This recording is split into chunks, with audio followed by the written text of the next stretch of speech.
Hi friends, welcome to my channel. இன்றைக்கி பார்த்தீங்கன்னா உள்ளி தீயல் தான் பார்க்க போகிறோம். வாங்க இந்த வீடியோக்குள்ளே போய் பார்க்கலாம். நம்ம உள்ளி தீயலுக்கு வந்து தேங்காவை நல்லா, அதாவது எண்ணெய் ஊற்றிருக்கேன், வெளிச்செண்ணெய் ஊற்றிட்டு இந்த தேங்காவை போட்டு நல்லா வறுத்து எடுக்கணும். நல்லா கலர் சேஞ்சஸ் வரணும். வந்ததுக்கப்புறம் நம்ம வந்து இடையில நம்ம மல்லி வந்து ஒரு ஸ்பூனும், அப்புறம் வந்து வரமிளகு, நம்ம காஷ்மீர் மிளகெல்லாம் சேர்க்கணும்.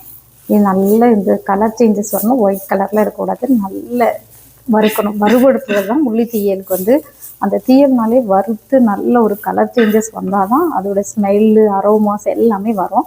ஸோ அந்த மாதிரி பண்ணணும். இப்போ பார்த்திங்கன்னா மல்லி ஒரு ஸ்பூன் போட்டாச்சு, காஞ்ச மிளகாவும் போட்டிருக்கேன். அதுக்கப்புறம் பார்த்திங்கன்னா எங்கிட்ட வந்து காஷ்மீர் மிளகு இல்லை, இருந்துச்சுன்னா நீங்கள் அதில் 2 போடுங்க. அது இல்லாதனால நான் வந்து என்னது பவுடரு தான் போட்டிருக்கேன். அப்படி உங்ககிட்ட காஞ்ச மிளகாய் இல்லைனாலும் சில்லி பவுடரும் காஷ்மீர் மிளகு கூட போடலாம். இனி இதில் வந்து கருவேப்பிலையும் சேர்க்கணும். ஒரு கைப்பிடி கருவேப்பிலையும் போட்டு நல்லா வதக்கணும். வறுக்கட்டு. ஸோ இதை வந்து நல்லா மையம் அரைக்கணும். தண்ணி சேர்க்காமல் நல்லா அரைக்கணும். அரைக்கும் போது தான் ரொம்ப டேஸ்ட்டு கொடுக்கும். இதில் லைட்டாக தெளித்து நீங்கள் அரைங்க. இப்போ பார்த்திங்கன்னா சட்டியில் எண்ணெய் வெளிச்செண்ணெய் ஊற்றிட்டு கடுகு தாளிக்கணும். அதுக்கப்புறம் பார்த்திங்கன்னா கருவேப்பிலை போட்டிருக்கேன்.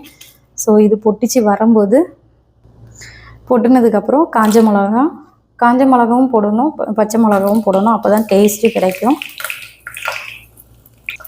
அதுக்கப்புறம் பார்த்திங்கன்னா சின்ன வெங்காயத்தை நல்லா கழுவி சின்னதாக வெட்டி வச்சுருக்கணும். ஸோ இதுவும் உப்பு மஞ்சத்தூள் போட்டு வெங்காயம் நல்லா வேகணும். வேகிறதுல தான் தீயல் இருக்குது. ஸோ நல்லா வேகட்டு. ஸோ எண்ணெயிலே நல்லா வதங்கிட்டே இருக்கணும். இப்போ நான் உப்பும் மஞ்சத்தூளும் இதோடு சேர்த்து போட்டுறேன். இப்போ பார்த்திங்கன்னா மஞ்சத்தூள், உப்பு எல்லாம் சேர்ப்போம். ஸோ இப்போ என்னென்னா புளி ஊற்றணும். நல்ல புளி ஊற்றி நம்ம வந்து புளியோடு வேக வைக்க போகிறோம். இது நல்லா வேகணும். புளியும் உள்ளியும் நல்லா வெந்து எடுக்கணும். இப்போ பார்த்திங்கன்னா நல்ல உள்ளி வந்து வெந்தாச்சு. உள்ளி வந்து புளியோடு சேர்ந்து நல்லா வேகணும். வெந்தாச்சு. நம்ம இப்போ வந்து அரைச்சி வச்ச விழுதையும் சேர்க்க போகிறோம்.